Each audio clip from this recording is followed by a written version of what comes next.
तो hello friends, आप देख रहे हैं गुम है किसी के प्यार में सीरियल का आज का एपिसोड। तो आज के एपिसोड में रिद्धि उन गुंडों से बचकर भाग निकली है। क्या सभी रिद्धि को ढूंढ पाएगी? तो देखते हैं डिटेल्स में पूरा वीडियो। अगर आपको ये वीडियो अच्छा लगा और आपकी फेवरेट सीरियल है गुम है किसी के प्यार में, तो प्लीज चैनल को सब्सक्राइब करो और वीडियो को लाइक भी करो। यहाँ पर सभी की सास सभी को पूछ रही है कि रिद्धि तुझे तो कॉल करती है ना, कहाँ पर है रिद्धि? अब सभी के पास कुछ जवाब नहीं है, लेकिन सभी इस बार भी झूठ बोलती है। सभी बोलती है कि अभी कुछ दिन से बात नहीं हुई है, शायद रिद्धि भी बिजी है और मैं भी ट्रैवलिंग में बिजी ही थी। उसने मुझे फोन भी किया होगा, शायद मुझे पता नहीं चल गया। उस पर रजत की माँ कहती है कि लेकिन हमें तो फोन करना चाहिए ना रिद्धि ने। अब रजत की माँ बहुत परेशान हो गई है। रजत की माँ बोलती है कि ये लड़की एक दिन मेरी जान ले जाएगी, क्या फर्क पड़ता है इसे मुझे फोन करने के लिए, ऐसी क्या आफत आ जाती है। मम्मी जी की हालत बिगड़ी हुई थी, ये देखकर सभी परेशान हो जाती है। सभी बोलती है कि मम्मी जी सर दुख रहा है क्या आपका? अब रजत की माँ बोलती है कि मुझे पता नहीं चल रहा है कि ये लड़की क्या कर रही है। ऐसा कह के वहाँ से चली जाती है और यहाँ पर रिद्धि रो रही है। रिद्धि बोल रही है कि भाभी प्लीज मुझे यहाँ से ले जाइए, मुझे यहाँ नहीं रहना है। पता नहीं ये लोग मेरे साथ क्या कर लेंगे, मुझे बहुत डर लग रहा है, बहुत डर लग रहा है भाभी। तभी वहाँ पर मारुति का एक आदमी आ जाता है। रिद्धि ने खाना नहीं खाया था, ये देखकर बोलता है कि ए लड़की तूने अभी तक खाना नहीं खाया क्या? अब वो आदमी रिद्धि के पास बैठता है और बोलता है कि चल कोई बात नहीं, आज मैं तुझे अपने हाथों से खाना खिलाता हूँ। वैसे भी मुझे मारुति बहू ने कहा है कि तेरा अच्छे से ख्याल रखने को। अब रिद्धि को बहुत गुस्सा आ जाता है। रिद्धि बोलती है कि मैंने कहा ना मुझे नहीं खाना है। तभी वो आदमी जबरदस्ती रिद्धि को खाना खिला रहा था। तब रिद्धि बोलती है कि मैंने कहा ना मुझे नहीं खाना। ऐसा कह के रिद्धि वो प्लेट फेंक देती है और रिद्धि उस आदमी को धमकाती भी है कि खबरदार मेरे पास आने पर। और यहाँ पर सभी के सास की तबीयत बिगड़ी हुई है और ठीक से सांस भी नहीं ले पा रही है और बोल रही है कि मेरा सर भी फटा जा रहा है। ऐसा कह के वो अपने सिर को बाम लगा रही है और रजत की माँ अब रजत को भी मिस कर रही है और रजत को बोल रही है कि रजत देख रहा है ना तू,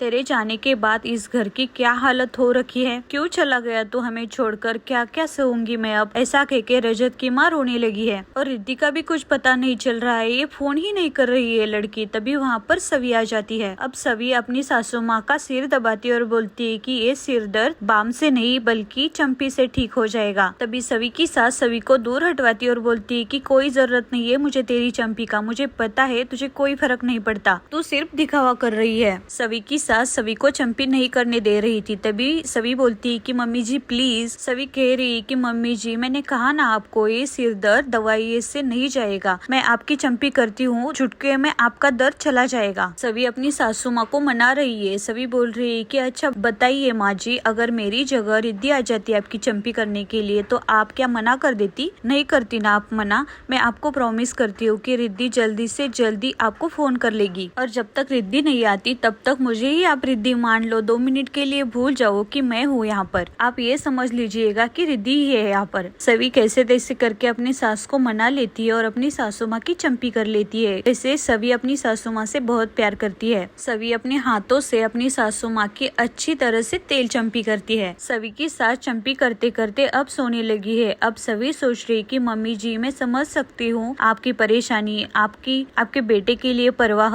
लेकिन मेरी भी कुछ अभी मजबूरी है। मैं आपको सब कुछ सच नहीं बता सकती, लेकिन मैं आपसे एक वादा जरूर करूंगी कि मैं अपनी रिद्धि को सही सलामत वापस लेकर आऊंगी, रिद्धि को कुछ भी नहीं होने दूंगी। और यहाँ पर रिद्धि ने खाना फेंका था, तब वो आदमी रिद्धि के साथ जबरदस्ती करने लगता है। तब रिद्धि उस आदमी से अपने आप को बचाने की कोशिश कर रही है। वो आदमी रिद्धि को नहीं छोड़ रहा है। तब रिद्धि उस आदमी को धक्का देती है और रिद्धि उस आदमी के सिर में भी कुछ तो मार लेती है। तब वो आदमी नीचे गिर जाता है और उतने टाइम में रिद्धि वहाँ से भाग जाती है। और यहाँ पर चंपी करने के बाद सभी अपनी सास को बोल रही कि अब मम्मी जी आप थोड़ी देर के लिए सो जाइए। अब सभी की सासू माँ सो जाती है। अब सभी सोच रही कि मैं जानती हूँ मम्मी जी आप मुझे मेरी माँ जैसे प्यार करती हो और एक दिन ऐसा जरूर आएगा कि आप मेरे सर पर हाथ रखने से अपने आप को नहीं रोक पाओगे। और रही बात रिद्धि की, तो मैं उसे बहुत ही जल्दी लेकर आऊंगी। और तभी सभी की सांस को आवाज आ जाती है कि बाहर कुछ लोग आए थे और बोल रहे थे कि ठक्कर ग्रुप हाय हाय, और ये भी नारा दे रहे थे कि ठक्कर ग्रुप धोखेबाज, ठक्कर ग्रुप धोखेबाज। उनके आवाज सुनकर सही भी आ जाती है। अब सभी बोलती है कि सही बेटा आप कियान बेबी के पास जाओ। अब दरवाजे पर पहले अनिकेत आ जाता है, यानी कि तारा का पति। वो बोल रहा है कि आप ऐसे तमाशा मत करिए हमारे घर के सामने। और तभी वहाँ पर सभी और सभी की सास भी आ जाती है। सभी बोलती है कि कौन है ये लोग? तब अनिकेत बताता है कि ये सारे लोग रजत भैया के कंपनी के एम्प्लॉयज है, उनके उनकी सैलरी नहीं हुई है इसलिए ये यहाँ पर आए हैं। तभी वहाँ पर तारा भी आ जाती है। तारा बोल रही है कि क्या चल रहा है यहाँ पर। अब तारा बोल रही है कि आप लोग यहाँ पर क्या कर रहे हो, मैं 1 मिनट में पुलिस को बुलाती हूँ। ऐसा कह के तारा पुलिस को फोन कर रही थी। तभी वहाँ पर एक एम्प्लॉइज बोलती है कि हाँ बुलाओ पुलिस को, हम भी पुलिस को ये बता देंगे कि आपके भाई रजत ठक्कर ने हम लोगों की पेमेंट नहीं दी है और आप तो कंपनी की CEO होकर भी हमारी परेशानी सुन नहीं रही हो। अब वो लोग ज्यादा ही आक्रामक हो गए थे और अंदर पत्थर फेंक रहे थे। तभी रजत की माँ को पत्थर लगता है और एक सवी को भी लगता है। अब सवी ही आगे आ जाती है। सवी बोलती है कि 1 मिनट रुकिए, मैं जानती हूँ आप लोग परेशान हो, लेकिन आप मुझे बोलने का मौका तो दो। देखिए ठक्कर ग्रुप अभी भी बहुत परेशानी में जूझ रहा है, लेकिन इसका मतलब ये नहीं है कि हम लोग आपकी परेशानी नहीं सुनेंगे। और मैं आपसे प्रॉमिस करती हूँ कि आप लोगों की सारी परेशानी मैं सुन भी लूंगी और उसका सोल्यूशन भी निकालूंगी, लेकिन आप हमें इस तरह से जलील मत करिए, हम कुछ तो सोल्यूशन जरूर निकालेंगे। अब सभी उन सारे लोगों को अपने घर के अंदर लेती है। उसमें से एक एम्प्लॉय सभी को बोल रही है कि आप लोग हमारी परेशानी क्यों नहीं समझ रहे हो, बहुत दिन हो गए हमारी सैलरी नहीं हुई है। हमने तारा मैडम से बात करने की कोशिश भी की, लेकिन उन्होंने हमारी बात ही नहीं सुनी। अब आप ही बताइए हम लोग क्या करते, हमारे घर का किराया, हमारे बच्चों की स्कूल की फीस सब इस पेमेंट पर ही डिपेंड है। कुछ लोगों ने तो दूसरी नौकरी भी ढूंढ ली है, लेकिन मैं तो सिंगल मदर हूँ ना, मुझे तो सब कुछ अकेले ही देखना पड़ता है। मेरे ससुर जी काफी देर से बीमार है, उनका हॉस्पिटल का बिल भरने के लिए भी मेरे पास पैसे नहीं है और हॉस्पिटल वालों ने मुझे ये तक बोला है कि जब तक मैं उनका पैसे डिपॉजिट नहीं करती तब तक उनका इलाज नहीं शुरू होगा। और ये बातें सुनकर सवी तो बहुत परेशान हो जाती है। सवी उठकर अपने कमरे में चली आती है। सवी अपना बैंक बैलेंस भी चेक कर लेती है। सवी बोलती कि सारे पैसे तो स्विट्जरलैंड वाली ट्रिप में चले गए, मेरे पास तो अब कुछ पैसे भी नहीं है, मेरे पास तो कुछ बचा ही नहीं है अब। तभी वहाँ पर सही आ जाती है और सवी अपना गुल्लक तोड़ देती है अपनी माँ के सामने। सवी बोलती है कि क्या कर रहे हो सही बेटा आप। अब सही उसमें से पैसे निकालती है और अपनी माँ को देती है और बोलती कि ये लो परी मम्मा, आप ये पैसे ले लो और उनको दे दो। सही इतनी छोटी सी बच्ची है, लेकिन अपनी माँ की परेशानी, अपनी माँ का दर्द जरूर समझती है। लेकिन अपनी सही के वो पैसे सभी वापस देती है और बोलती है कि बेटा आपकी मम्मा है ना, वो सब कुछ ठीक कर लेंगी, आप तो वाकई में बिग गर्ल हो गई हो। अब सभी के दिमाग में एक आइडिया आ जाता है। सभी अपना कपबोर्ड खोलती है और उसमें से अपने गोल्ड वाले इयररिंग्स निकालती है। अब सभी नीचे आकर उस लेडीज एम्प्लॉइज को वो इयररिंग्स देती है और बोलती है कि देखिए आप ये ले लीजिए क्योंकि आपके ससुर का इलाज बहुत जरूरी है। और सभी सारे लोगों को बोलती है कि मैं आपकी तकलीफ समझ सकती हूँ, लेकिन मैं आपकी पेमेंट जरूर दिलवाऊंगी, लेकिन मुझे कुछ टाइम दे दीजिए। आप लोग प्लीज मुझ पर विश्वास करोगे प्लीज। अब इतना सब कुछ समझाने के बाद वो एम्प्लॉइज सभी की बातें समझ भी जाते हैं और वहाँ से चले जाते हैं सभी पर विश्वास करके। अब तारा बोलती है कि आज तो देख लिया मैंने, लेकिन अब देखूंगी कि आगे क्या करती है तू। रजत की माँ को तो कुछ समझ में नहीं आ रहा है। वो बोल रही है कि मेरा रजत क्या चला गया, देख मेरे परिवार की क्या हालत हो गई, ये देखने से पहले मैं मर क्यों नहीं गई। ऐसा कह के रजत की माँ भी वहाँ से रोते रोते चली जाती है। और यहाँ पर रिद्धि उन लोगों से बचकर भागी है। रिद्धि जंगलों में भाग रही है। रिद्धि को पता नहीं कि वो कहाँ पर है। रिद्धि बहुत जोर से भाग रही है क्योंकि रिद्धि के पीछे पीछे वो आदमी भी आ गया है। रिद्धि ने अपने साथ किसी का फोन भी लाया था। रिद्धि उस फोन से अपनी सभी भाभी को कॉल करती है और बोलती है कि मैं रिद्धि बात कर रही हूँ भाभी, मैं उन लोगों से भाग गई हूँ, मुझे पता नहीं मैं कहाँ पर हूँ अभी। तभी सभी बोलती कि रिद्धि तुम परेशान मत हो, तुम कहाँ पर हो, आसपास देखो तुम्हें कुछ समझ में आता है क्या नहीं। तभी वहाँ पर किसी का ट्रक फंसा हुआ था। वो आदमी बोल रहे थे कि बड़ी टेकड़ी मंदिर। तब वो रिद्धि सभी को बता देती है।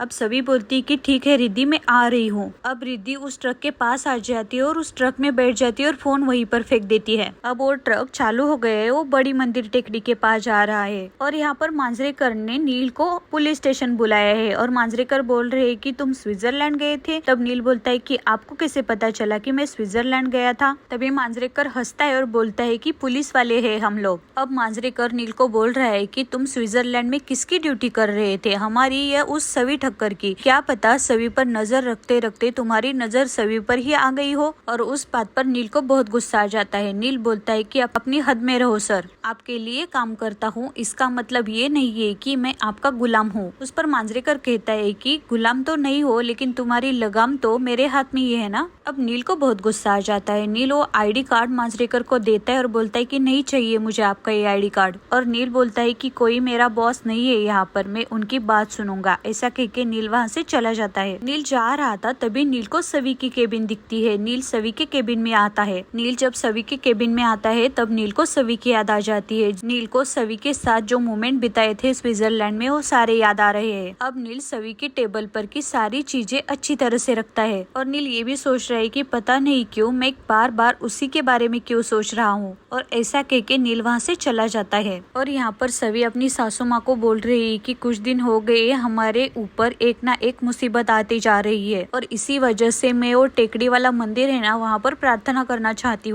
लेकिन सवी को वहाँ पर रिद्धि के लिए जाना था। उस पर रजत की माँ सवी को परमिशन भी देती है और तारा आती है। एज यूजुअल तारा सवी को ताने ही देती है। सवी अपनी सासू माँ का आशीर्वाद लेकर टेकड़ी वाले मंदिर पर जा रही है। अब और यहाँ पर नील सवी के अपार्टमेंट में आया है और सवी को कॉल कर रहा है। सवी नील का कॉल ही नहीं उठा रही है। नील नीचे था और सवी भी जाने के लिए नीचे आती है तो सवी को नील दिख जाता है। नील को देखकर सवी बोलती है कि आप यहाँ पर क्या कर रहे हो। तब नील बोलता है कि आप फोन नहीं उठा रही थी इसलिए मैं ही आ गया यहाँ पर। नील सवी को बोल रहा है कि मैं रिद्धि को ढूंढने के लिए आपकी मदद करना चाहता हूँ। सवी बोलती है कि मुझे नहीं चाहिए आपकी मदद और मैं आपसे ये भी रिक्वेस्ट करूंगी कि आप मेरे लिए मुसीबतें और मत बढ़ाइए। और ऐसा कह के सवी वहाँ से निकल लेती है। उसके बाद नील सोचता है कि नहीं इस बार मैं आपको अकेला नहीं छोड़ूंगा। ऐसा कह के नील भी सवी के पीछे पीछे जाता है और आज का एपिसोड यहीं पर समाप्त हो जाता है। अगला तो महा एपिसोड होने वाला है। देखते हैं रिद्धि मिलती है भी या नहीं। तो प्लीज कमेंट करके मुझे ये बताइए आपको ये सीरियल अच्छी लगती है या नहीं। और ऐसे ही सीरियल के आगे के सारे एपिसोड देखने के लिए प्लीज चैनल को सब्सक्राइब करो और वीडियो को लाइक भी करो। Thanks for watching and lots of love. मिलते हैं कल एक नए एपिसोड के साथ।